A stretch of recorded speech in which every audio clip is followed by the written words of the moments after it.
Subscribe कीजिए हमारे channel को और बेल आइकॉन को दबाइए हमारी लेटेस्ट वीडियो सबसे पहले देखने के लिए।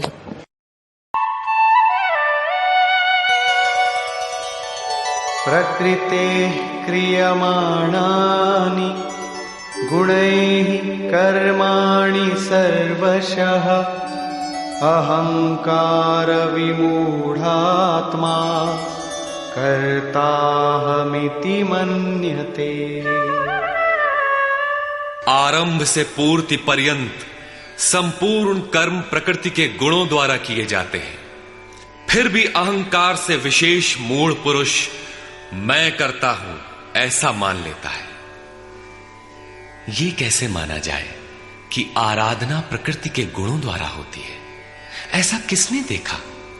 इस पर कहते हैं, तत्त्ववित्तु महाबाहो गुणकर्म विभागयोः गुणागुणेषु वर्तन्ते इति मत्वा न सज्जते।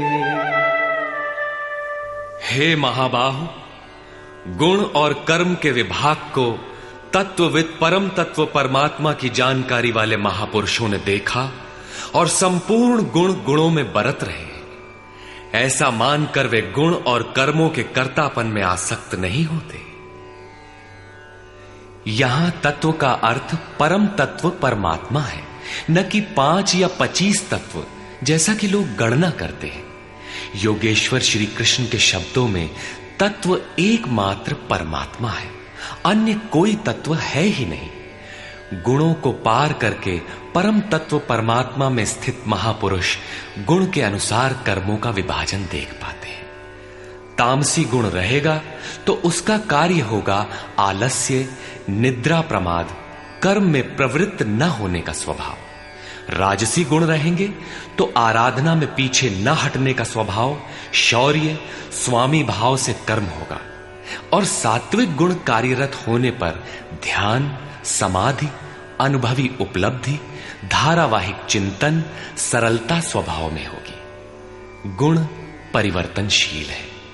प्रत्यक्षदर्शी ज्ञानी ही देख पाता है कि गुणों के अनुरूप कर्मों का उत्कर्ष अपकर्ष होता है।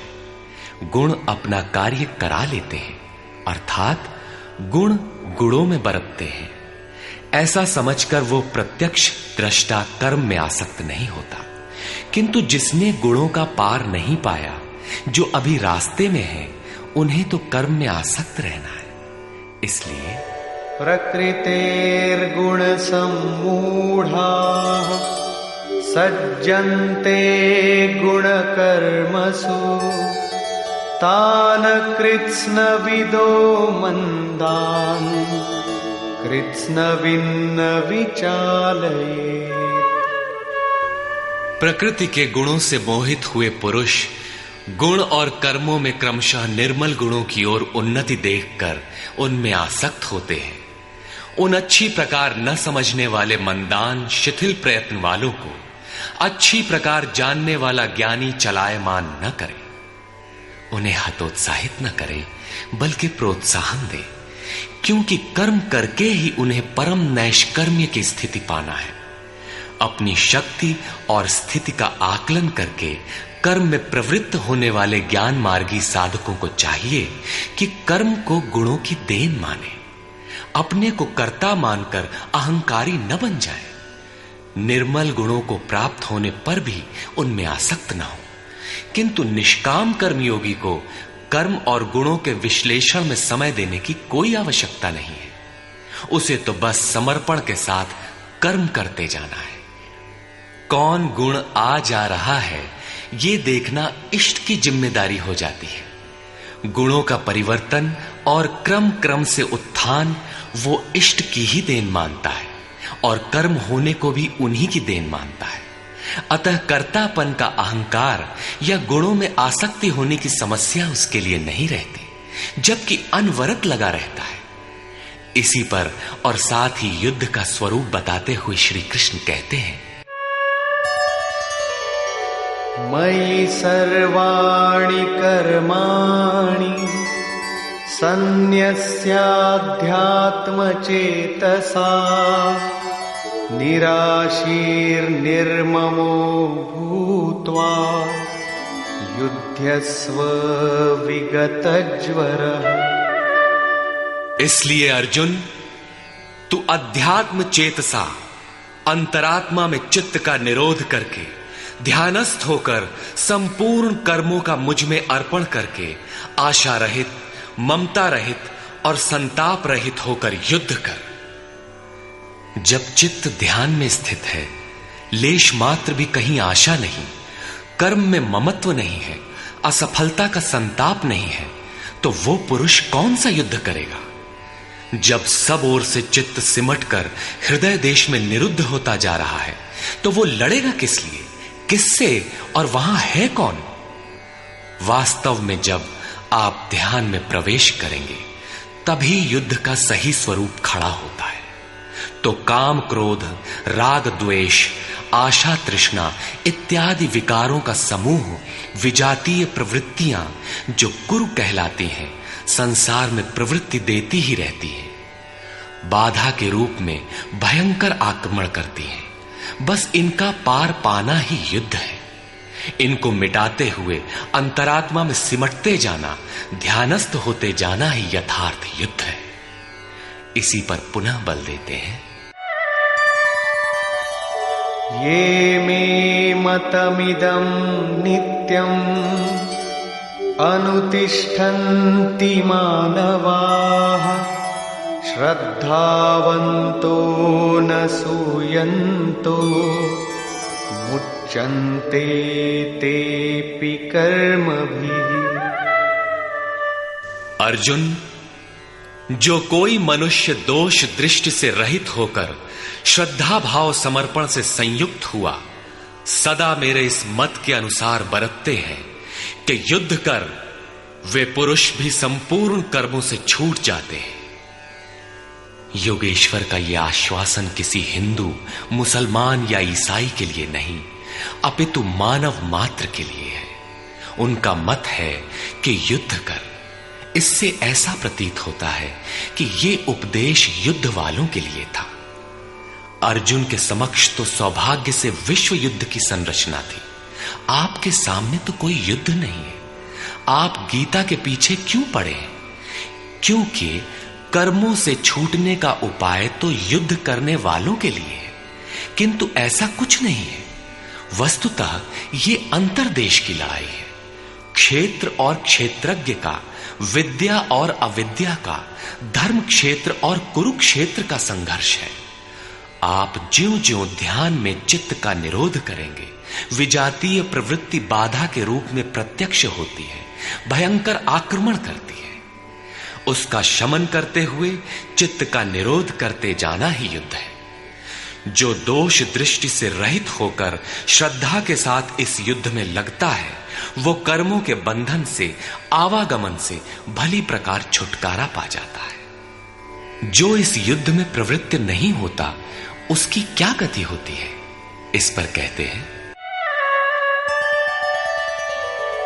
ये त्वेतदभ्यसूयन्तो नानुतिष्ठन्ति मे मतम् सर्वज्ञानविमूढांस्तान् विद्धि नष्टान चेतसः। जो दोष दृष्टि वाले अचेतसः, मोह निशा में अचेत लोग मेरे इस मत के अनुसार नहीं बरतते, अर्थात ध्यानस्थ होकर आशा, ममता, संताप रहित होकर समर्पण के साथ युद्ध नहीं करते, सर्वज्ञान विमूढ़ान, ज्ञान पथ में सर्वथा मोहित उन लोगों को तू कल्याण से भ्रष्ट हुआ ही जान। जब यही सही है तो लोग करते क्यों नहीं? इस पर कहते हैं, सदृशं चेष्टते स्वस्याः प्रकृतेर्ज्ञानवानपि प्रकृतिं यान्ति भूतानि निग्रहः किं करिष्यति। सभी प्राणी अपनी प्रकृति को प्राप्त होते हैं, अपने स्वभाव से परवश होकर कर्म में भाग लेते हैं। प्रत्यक्षदर्शी ज्ञानी भी अपनी प्रकृति के अनुसार चेष्टा करता है। प्राणी अपने कर्मों में बरतते हैं और ज्ञानी अपने स्वरूप में। जैसा जिसकी प्रकृति का दबाव है वैसा ही कार्य करता है। यह स्वयं सिद्ध है। इसमें निराकरण कोई क्या करेगा? यही कारण है कि सभी लोग मेरे मत के अनुसार कर्म में प्रवृत्त नहीं हो पाते। वे आशा, ममता, संताप का, दूसरे शब्दों में राग द्वेष का त्याग नहीं कर पाते, जिससे कर्म का सम्यक आचरण नहीं हो पाता। इसी को और स्पष्ट करते हैं और दूसरा कारण बताते हैं। इन्द्रियस्येन्द्रियस्यार्थे रागद्वेषौ व्यवस्थितौ तयोर्न वशमागच्छेत् तौ ह्यस्य परिपन्थिनौ। इंद्रिय और इंद्रियों के भोगों में राग और द्वेष स्थित हैं। इन दोनों के वश में नहीं होना चाहिए, क्योंकि इस कल्याण मार्ग में कर्मों से छूट जाने वाली प्रणाली में ये राग और द्वेष दुर्धर्ष शत्रु हैं, आराधना का अपहरण कर ले जाते हैं। जब शत्रु भीतर है तो बाहर कोई किसी से क्यों लड़ेगा? शत्रु तो इंद्रिय और भोगों के संसर्ग में है, अंतःकरण में है। अतः ये युद्ध भी अंतःकरण का युद्ध है, क्योंकि शरीर ही क्षेत्र है जिसमें सजातीय विजातीय दोनों प्रवृत्तियां, विद्या और अविद्या रहती हैं, जो माया के दो अंग हैं। इन्हीं प्रवृत्तियों का पार पाना, सजातीय प्रवृत्ति को साध कर विजातीय का अंत करना युद्ध है। विजातीय समाप्त होने पर सजातीय का उपयोग समाप्त हो जाता है। स्वरूप का स्पर्श करके सजातीय का भी उसके अंतराल में विलय हो जाना, इस प्रकार प्रकृति का पार पाना युद्ध है, जो ध्यान में ही संभव है। राग द्वेष के शमन में समय लगता है, इसलिए बहुत से साधक क्रिया को छोड़कर सहसा महापुरुष की नकल करने लग जाते हैं। श्री कृष्ण इससे सावधान करते हैं। और का शेयर करो वीडियो और फॉलो करो, सब्सक्राइब करो। सब्सक्राइब भी करवा देंगे। इस करवा दीजिए। करवा दो भैया, फॉलो कर लो आप लोग, सब्सक्राइब भी कर लो।